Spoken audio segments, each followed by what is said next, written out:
The government is removing drug and alcohol abuse as an excuse for non-compliance with welfare rules. However, the government is allowing this excuse to continue for certain recipients of apprenticeship and student payments and for recipients of payments under the Community Development Program. The great majority of welfare recipients under the Community Development Program are Aboriginal, so the government is of the view that Aboriginal Australians, unlike other Australians, should be allowed to drink themselves to death while remaining on welfare. Why?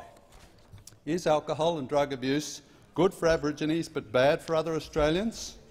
Do Aborigines have an inalienable right to alcohol and drug abuse as a sacred natural tenet that other Australians do not? I think not. I think this is more about political correctness. Political correctness requires that welfare for Aborigines doesn't change until self-appointed Aboriginal leaders unanimously agree to changes. Those with expertise in living well, getting a job and becoming prosperous have no say, and neither do taxpayers in general. Political correctness also requires that when we see Aboriginal welfare recipients abusing drugs and alcohol, the appropriate response is hand-wringing and self-flagellation.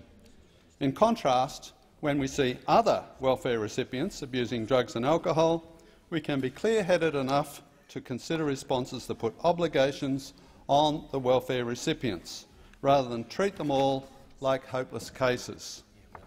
The government's exception that allows Aboriginal welfare recipients to drink themselves to death while remaining on welfare is racism. It is the prejudice of low expectations.